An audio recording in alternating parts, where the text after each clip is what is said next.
This conference will now be recorded. Hello, everyone, and welcome to the athletics webinar. We hope that this webinar is informative and will help you get prepared for the upcoming track and field season. We'll go over a few reminders before we get started here today. This is not a training. If you need initial certification for your coaches, they must attend a training school, or if you or your coaches need to be recertified in athletics, a link can be found on the webpage for the recertification test. Also, if you have any further questions or comments, please email them to sports@sonc.net, and those will be addressed in a follow-up email. Who is presenting this information today? My name is Nathan Brookins. I'm the sport director for the East, and I will be joining you all today. Joining me today are members of our athletic sport development team, Tony Wayne from White County and Rick Gimmerith from Mecklenburg County. Rick is unfortunately not able to be on the webinar today. However, he is still definitely a member of the sport development team and is there as a resource if needed. And also, Tony is there as a resource on the sport development team. They serve as our sport experts and are great resources for us and as well as you as the coaches. So if you ever have any questions about athletics, feel free to reach out to either sports or Tony or Rick, and we will all be happy to help you. So where to find stuff? We're excited to bring these updates directly to you, the coaches. Remember that the sport development team members are here if you have any questions after this webinar. And also remember that all sport documents that we will reference are available on the SONC website. Just go to www.sonc.net, click on Sports and Competition, then scroll down and click on Athletics from the drop-down menu of the screen to get to the Athletics Sport page. The green arrow is pointing to the SONC rules modifications for athletics, and the purple arrow is pointing to the athletics individual registration form, and then the red arrow is pointing to the score update form used for summer games. Please note that the update form is only to be used after registration has been turned in if your athlete has achieved a better score at practice or at an event. We are very pleased to announce that Special Olympics Inc. has not come out with any rule changes that affect SONC competition. That being said, it is very important, though, that you, as coaches, are familiar with the rules and know where they are. We are able to make some modifications if we feel necessary. And now I'm going to turn it over to Tony to talk about some of those reminders and any of those modifications.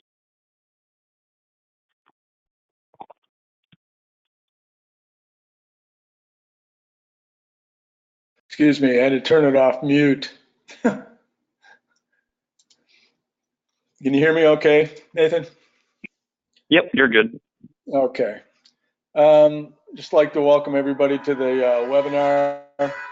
And I mean, the only rule change that may occur for next summer would be the relay races. IAAF and USA Track and Field have gone to a 30-meter exchange zone.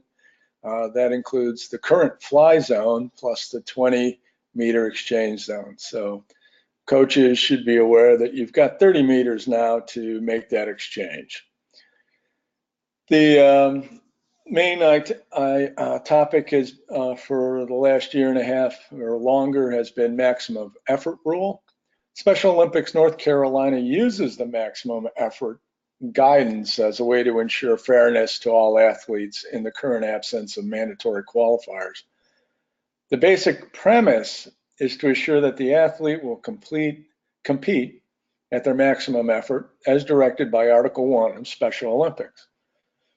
We have established certain percentages to identify discrepancies where a final score, measurement, or time of an athlete exceeds a score that was submitted for registration and used for divisioning.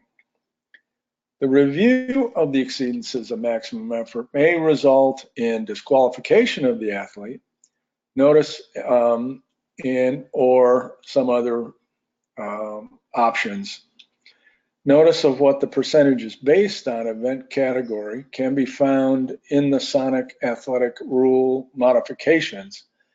An amended score, an improved performance submittal, may be permitted 10 days prior to the summer games to notify SONC of a change in the ability of your athlete. It is the discretion of the divisioning team on what, if any, movement occurs in a redivisioning. But we certainly would like to have that information prior to the games. We understand that this rule is counterintuitive. Why disqualify an athlete for being too good? Well, it's really not that simple. Think of it this way. SOI divisioning guidelines use age, gender, and ability to place athletes in a competitive division. Ability is measured by time or distance, and divisions ideally being from 3 to 8 athletes should be more than no more than we shoot for 15% from the best to the in this case be first to eighth or other percentage depending on the category, and also in trying to get to the minimum of 3 to 8 athletes that we've got, maximum of 8 athletes. Difference between the highest and lowest scores of that division. If an athlete does better than the percentage guideline, then their submitted time, they should have been in a different division. The initial percentage difference is supposed to account for the variables like increased adrenaline, competing in front of a crowd, while the coach of the athlete disqualified may not think it's fair because their athlete does not know how to sandbag, quote, or does not run fast due to their best practice. It is unfair to the other athletes that placed lower but stayed within their percentages and did their maximum effort both in qualifying and in the finals. The reality of this rule is that it was enforced in about 1% of all track and field entries. There is a process by which this happens, and we believe that disqualification is the last resort. The competition management team will review all information in order to ensure fair and equitable competition. There are 2 chances to turn in times and distances for athletes: registration and the updated score at least 10 days before the games. Please make use of those opportunities. Know your athletes. We cannot stress enough that you as coaches must know what your athlete is capable of doing. Some ways to find out include practice like you compete. Identify one practice where you set up a mini-meet where athletes race against athletes from other sports. Coach versus athletes race against siblings or parents, or a local school, buddy club. Something that gives a competitive atmosphere to your athletes that pushes them to their maximum effort. Invite another Special Olympics NC track program to participate in a dual meet. It will give both programs the competition atmosphere, and the athletes will enjoy racing against a different team. Make sure the track you use is a 400-meter regulation track. If you do not practice on a regulation track, choose one where you go out to a regulation track to do your timing. If you need assistance in finding this, please contact SONC Sports Department at sports@sonc.net or contact one of the sport development team members. Make sure you're measuring correctly for all your jumps and throws.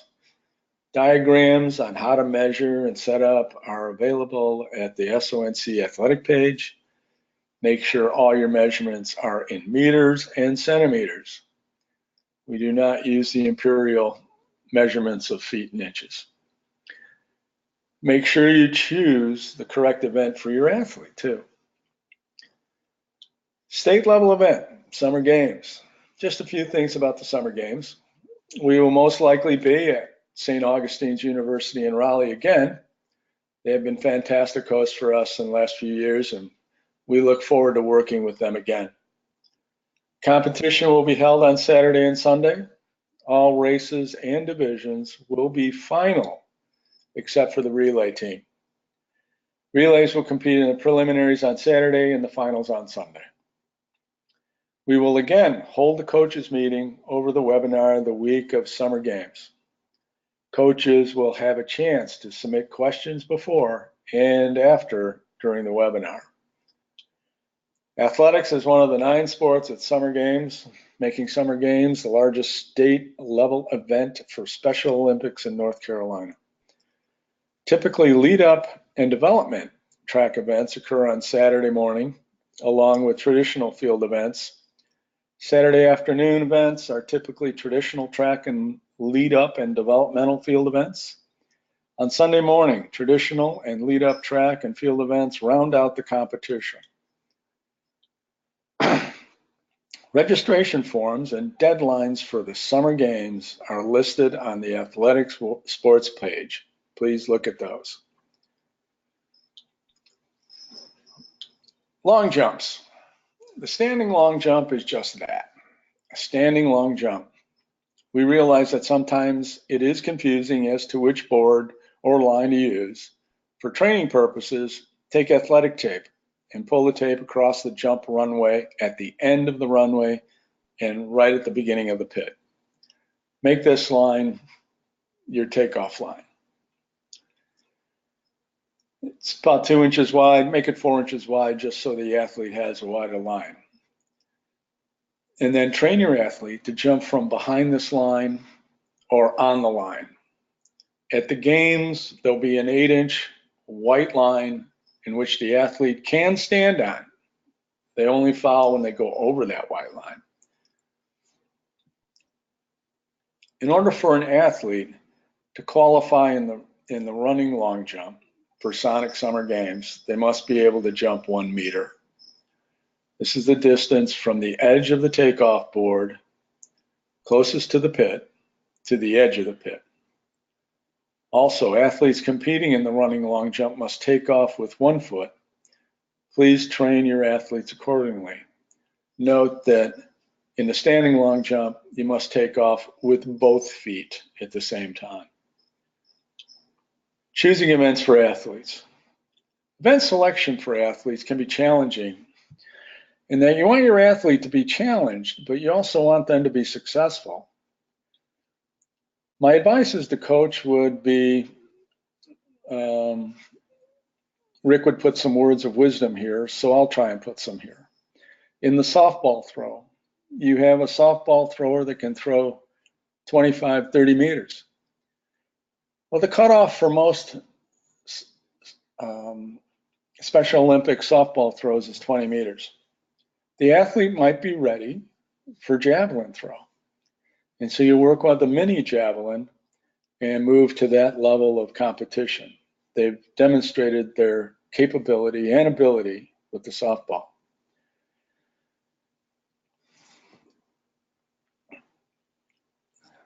There has been some guidelines that have been put together to coach and select the most appropriate event for your athlete. I would check with SONC to take a look at some of those. Uniforms and equipment. Please do your athletes a favor and ensure that they wear athletic type clothing. A plain t-shirt and plain athletic type shorts without pockets is preferable.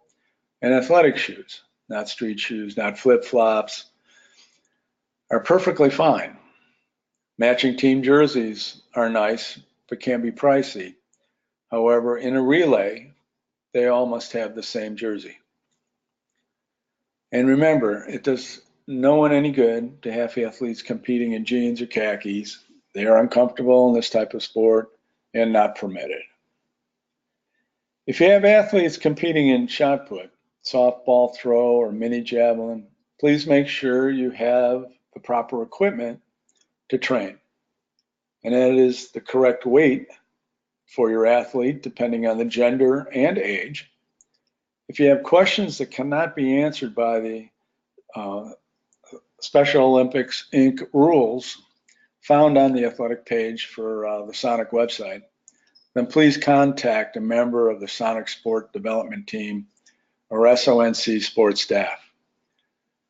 Just a reminder that both rules identify the equipment to be used in those events. Mini javelin is gaining popularity in North Carolina. We had a great turnout at these last summer games in 2018. I continue to see a lot of great things going with it. Local programs can purchase kits from everything track and field Directions are on the SONC modifications for athletics website, so take a look there or contact somebody. And plenty of sporting companies do carry kinds of those. Look at the rules again for the size, for age, and ability. Yeah.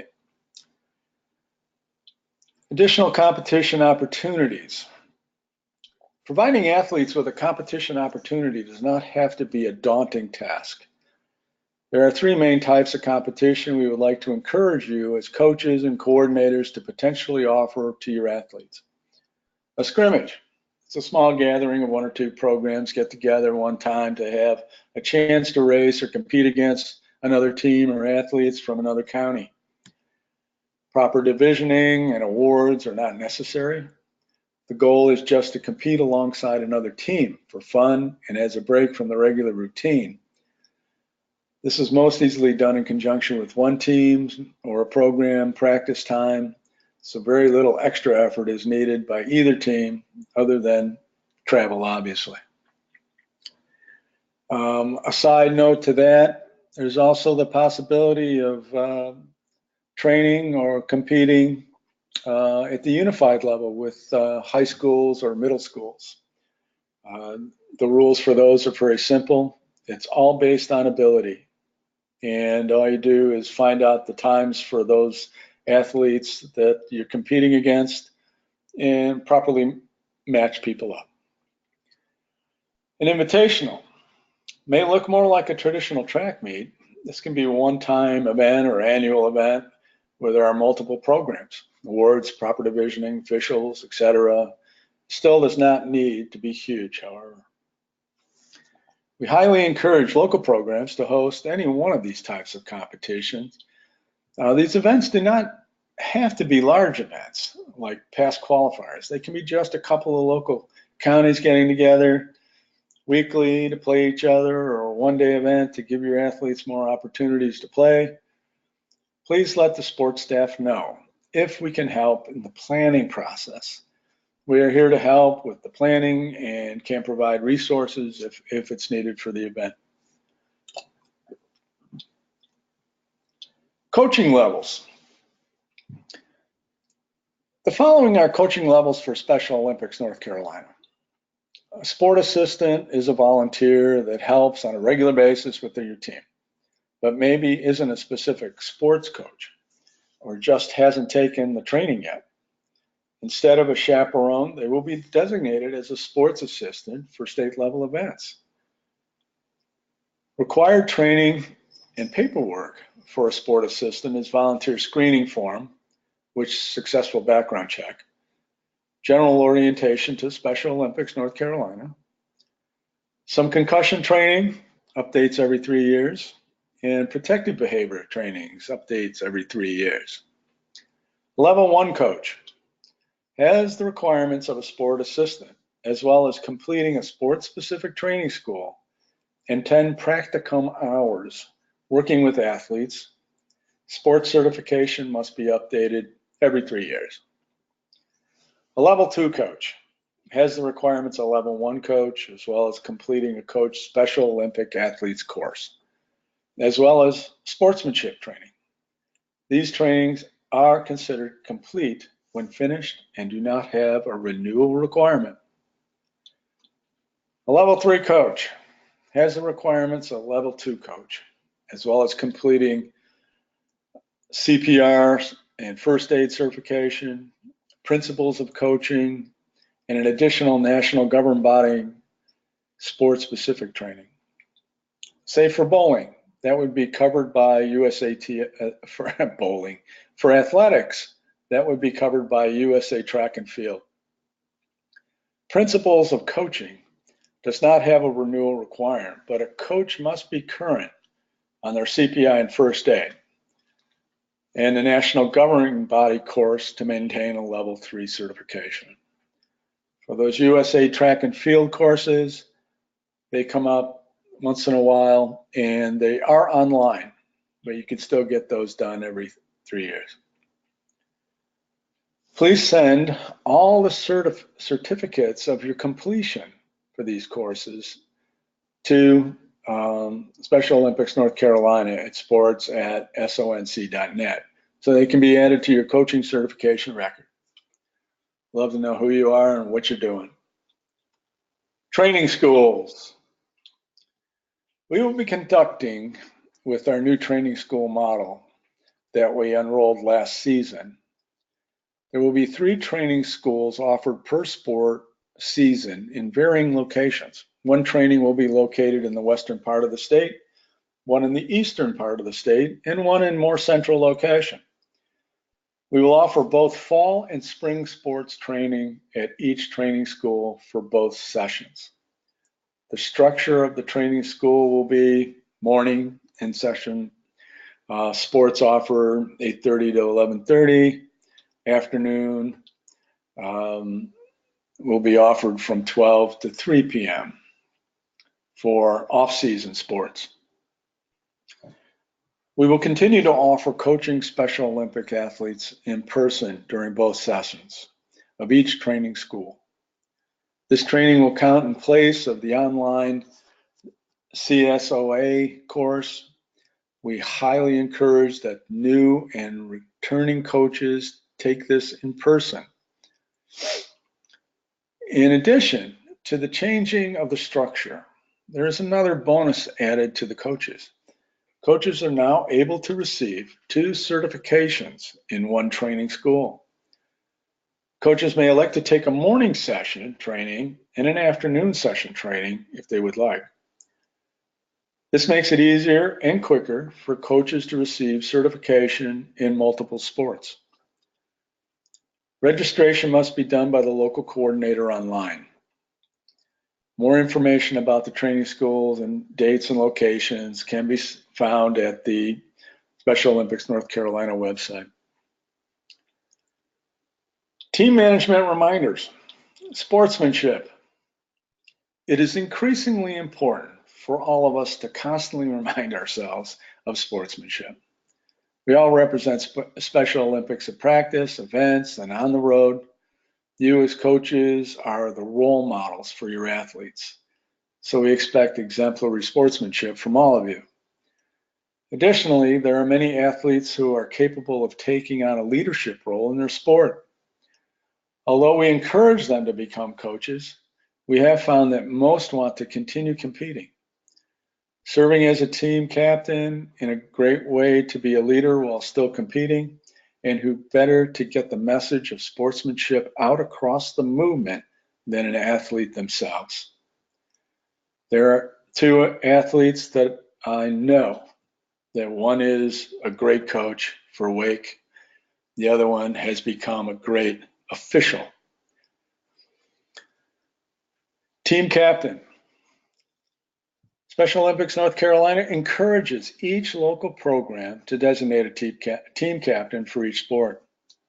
There is a team captain job description on the Sports and Competition webpage, so you can read more about being a team captain and their role in promoting good sportsmanship. 2 easy ways to get them involved is to have them attend a coaches meeting with you as head coach and to put them in charge of hydrating the team. Practices. Coaches are crucial to the success of an athlete, and quality training sessions are a huge part of their growth as an athlete. When you sit down to plan your practices, identify at least 2 skills or drills that you can hand over to a volunteer. This could be a sports assistant, a family member, or someone who has expressed interest in helping out your sport, but cannot commit to the long-term and or travel with your athletes or the team. Give them the tools that they need in order to manage those drills, and then let them run those elements of your practice. You are a busy person and cannot do everything yourself. This will help to make sure you are effectively using your athlete's time as well as involving other people in the movement. If you have trouble deciding what to do at practices, Special Olympics has assembled comprehensive training guides, including videos, all linked on the athletics webpage. These include sample practice schedules, drills, skill progressions, and more. I encourage you to use them. And also, when you do have other people help you with the drills, have them give you their opinion of the athletes and what you think they're doing. That will help you with placing that athlete at the best event that they can. That's it. Thanks for listening. Thank you, Tony. So a few more reminders before we get finished here, just regarding some dates registration forms so that you as coaches can keep track of that information, as well as help out your local coordinators when those deadlines start to come around. So as Tony mentioned, everything is on the athletics webpage. We keep a separate calendar here just for athletics, and that calendar will include dates for invitationals, other competitions, and training schools. So if you put on a track and field competition, you're holding a dual meet, as Tony mentioned, just a small scrimmage, or if you're making a larger invitational where you're inviting multiple counties, please let us know. We want to know all the great things that you are doing at your local program, and we would love to highlight that on our website and through social media. So let us know if you're planning on holding anything like that. And we are also here as resources, and we can help you out to plan those events and to make sure that you have what you need to make it a successful event for your athletes. Also, remember that all paperwork must be submitted to the SONC headquarters office that's in Morrisville by the local coordinator. So if you're a coach, you need to be sending your training rosters and your registration forms to your local coordinator, and they will then, in return, send that to us over here at SONC. We do that because you can imagine how much paperwork we receive around summer games time, and it makes it easier for us to keep track of the information and to have that one line of communication. Again, we will be collecting training rosters at the start of the season, so make sure that you as a coach are putting everybody that is training on that training roster. Because unfortunately, if you do not put them on a training roster, they will not be able to register for summer games. Also, as a coach, it's your responsibility to make sure you're up to date and current on protective behaviors, your sports certification, and all other certifications. We do have a list available on the SONC Coach webpage. If you go to Become a Coach and then select Coach's Education, you can then select Check Your Certification Status, and you can scroll down and the list is available to download or to view to see where you are current on. If you see something that you think you have completed, please send us a note at sports@sonc.net, and we will address that with you. Thank you, Tony. Thank you to our sport development team for athletics, as I said earlier, and as you saw, and as I'm sure many of you know, they are a great resource for us here as a staff to know more about athletics, but they're also a great resource for you as coaches. They are the sport experts in athletics and track and field. They have a wealth of knowledge that they're willing to share. So just ask, and anytime you have questions, you can send it their way, or anytime you can send it to sports@sonc.net, and we will follow up with them as well and make sure to help you out and get those questions answered. So thank you all again. Thank you, Tony. And we You're look forward welcome. Thanks for everybody being here. Awesome. Thank you. And we look forward to seeing you all in the spring and summer. Thank you, everybody. See you at the big game.